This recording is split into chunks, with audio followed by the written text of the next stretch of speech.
Old pension बहाली का मुद्दा लगातार इस देश में कई सालों से चलता आ रहा है। सरकार पहले एनपीएस लेके आती है, उसके बाद ओपीएस। पिछले 10 साल के बाद यह पहला ऐसा मौका है जब सरकार ने सरकारी कर्मचारियों के संगठनों के जो नेता थे उनको बुलाया और बुलाने के बाद एक नई स्कीम थमा दी, ओपीएस मतलब यूनिफाइड पेंशन स्कीम। तो आज हम जानेंगे कि यूनिफाइड पेंशन स्कीम में ऐसा क्या है जिसे लेकर सरकारी कर्मचारी लगातार नाराजगी जता रहे हैं और इसे किसी भी कीमत पर मानने के लिए तैयार नहीं है।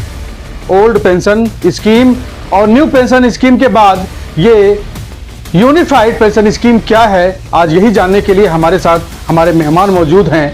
मंजीत सिंह पटेल। मंजीत सिंह पटेल एक सामाजिक कार्यकर्ता हैं और उसके साथ साथ ये यूनियन संघ के नेता भी हैं। तो आज हम मंजीत सिंह पटेल जी से जानेंगे कि आखिर old pension scheme, new pension scheme और ये यूनिफाइड पेंशन स्कीम, तीनों में अंतर क्या है और किस बात की नाराजगी है कर्मचारियों में और क्यों कर्मचारी भारत सरकार की इस योजना को मानने के लिए तैयार नहीं है। तो आइए देखते हैं मंजीत सिंह पटेल के संग। भारत सरकार द्वारा लाई गई नई पेंशन योजना के बारे में चर्चा करने के लिए मंजीत सिंह पटेल जी, आपका बहुत बहुत स्वागत है हमारे कार्यक्रम में। Thank you. मंजीत सिंह जी, लगातार ओपीएस का मुद्दा जो है पिछले 2004 के बाद कई सालों से लगातार गरमाया रहा, कई आंदोलन हुए, लेकिन सरकार ने पिछले 10 सालों से ना तो किसी भी प्रकार की कोई मीटिंग रखी जी सरकारी कर्मचारियों से मिलने के लिए और ना ही इस मुद्दे पर कोई विचार किया अभी तक। जी 3-4 राज्यों में चुनाव होने वाले हैं जी तो क्या आपको लगता है कि सरकार ने जो यूपी लेके आए हैं जी तो क्या ये पुरानी पेंशन बहाली और जो नया यूनिफाइड जो पेंशन लेके आए हैं, ये दोनों में कितना अंतर देखते हैं आप? देखिए, एक तो मैं ये बात कहूंगा कि जो नया यूनिफाइड पेंशन सिस्टम जिसको वो कह रहे हैं, ये कोई नया सिस्टम नहीं है। एनपीएस के 2 पार्ट कर दिए हैं। यूनिफाइड पेंशन सिस्टम मतलब एनपीएस चलता रहेगा। पहली बात तो हमें इसको समझने की जरूरत है, ये नया सिस्टम ही नहीं है। एनपीएस चलता रहेगा, कर्मचारी का 10% कटता रहेगा वेतन और डीए का। और सरकार का जो 14 चल रहा था, 14 चलता रहेगा। 1 अप्रैल 2025 से सरकार इसको 18.5% कर देगी। पहली बात तो ये है कि एनपीएस ये कंटिन्यू रहेगा, इसी को उन्होंने यूपीएस कह दिया है। अब देखिए, ओल्ड पेंशन स्कीम में क्या था कि अगर कोई केंद्रीय कर्मचारी, मैं भी केंद्र सरकार की बात करूंगा क्योंकि राज्य में अलग-अलग जी बिल्कुल। तो केंद्र सरकार में क्या है कि कोई भी कर्मचारी 10 साल की नौकरी पूरी कर लेता था तो उसको कहते थे पेंशन के लिए क्वालिफाइंग सर्विस पूरी कर ली जी। और 10 ही साल पूरी करने के बाद कभी भी वो रिटायर हो जाते तो उन्हीं 10 साल को वो मैच्योरिटी ईयर भी मानते थे। मतलब 10 साल पूरी कर ली नौकरी, फिर अगर रिटायर हो रहा है तो भी उसे 50% अंतिम बेसिक सैलरी और डियरनेस अलाउंस का उसको पेंशन मिलना शुरू हो जाती थी।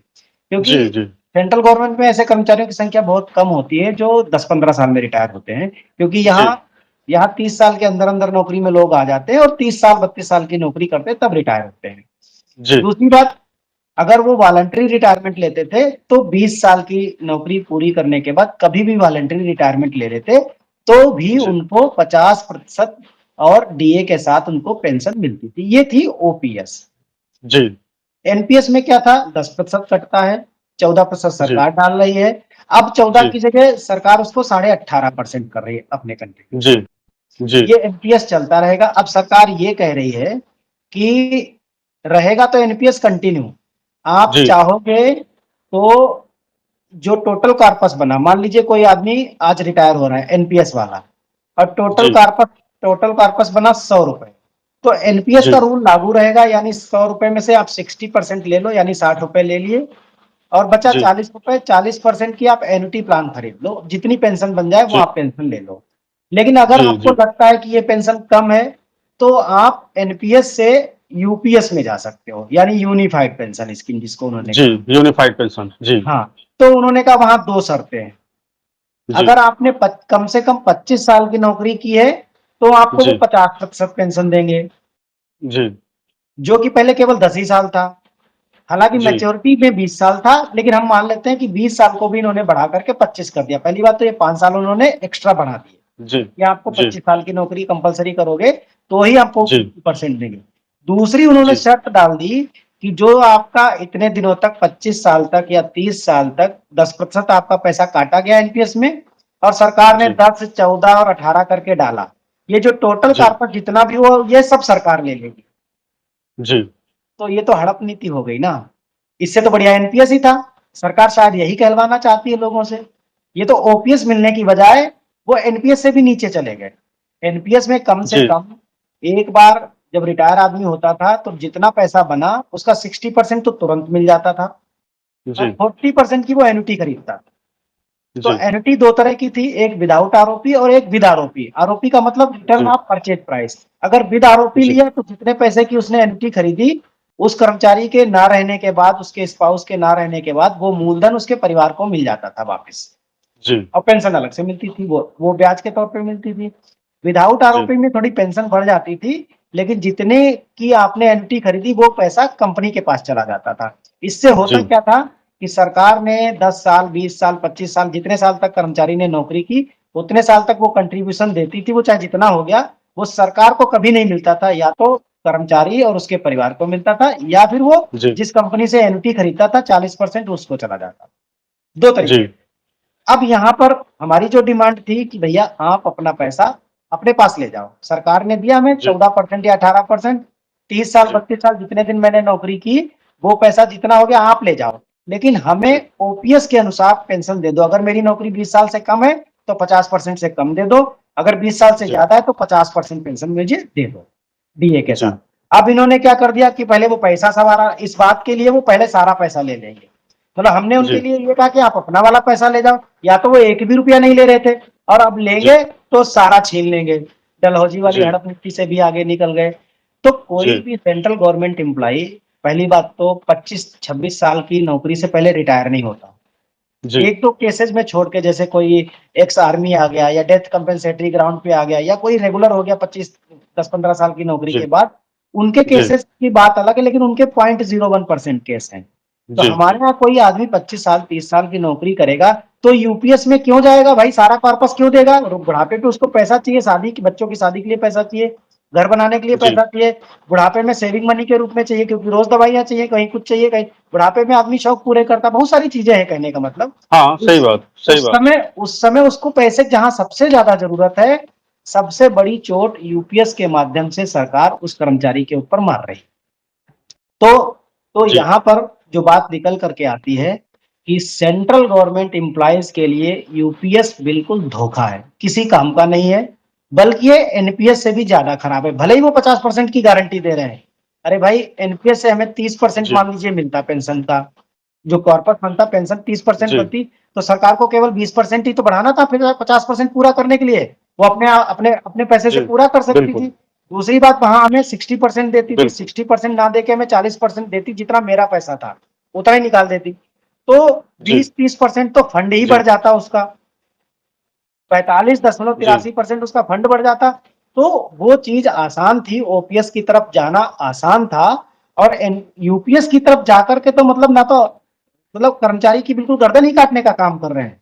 कोई भी सेंट्रल गवर्नमेंट का, खास करके देखिए, ये इससे क्या है, हो जी सकता है 1% से भी कम लोग वो जो राज्यों में नौकरी करते हैं, राज्य सरकार के कर्मचारी हैं, और जहां जी 10-15 जी साल नौकरी करते हो गया, उनका पैसा नहीं कटा, सरकार ने भी नहीं डाला एनपीएस में, तो उनके पास कॉर्पस बहुत कम है।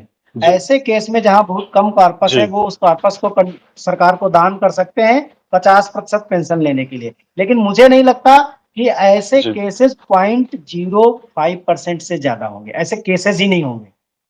तो इस लिहाज से जी यूपीएस ना तो एनपीएस के बराबर है, और ओपीएस के बराबर तो कभी हो ही नहीं सकती है।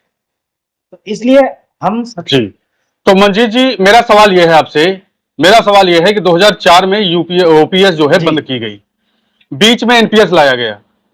तो एक लंबे समय से कर्मचारियों की लड़ाई चली आ रही है, लगभग 20 साल जी हो गए। जी तो कहीं पूरे मुद्दे को या मुद्दे से ध्यान भटकाना, ओपीएस ये यूपीएस को ले आना, ताकि कर्मचारियों का जो विरोध है, जो संघर्ष लंबे समय से चला आ रहा है, इस पे थोड़ा सा डैमेज कंट्रोल कर सके सरकार, क्योंकि चुनाव करीब है, 3-4 राज्यों के चुनाव करीब है और महाराष्ट्र से लेके हरियाणा तक कई राज्यों में जी एक भारी विरोध रहा है यूपीएस वाले सरकारी कर्मचारियों का सरकार के खिलाफ। जी तो कहीं ये एक चुनाव के तहत जो है इस तरह का जो योजना सरकार लेकर आई है, तो क्या आप इसे राजनीति से भी जोड़कर देखते हैं? देखिए, सरकार ने भले ही ध्यान भटकाने के लिए इस योजना को लॉन्च किया हो, लेकिन हकीकत यह है कि इस योजना के लॉन्च करने से सरकार का फायदा नहीं बल्कि ज्यादा नुकसान है।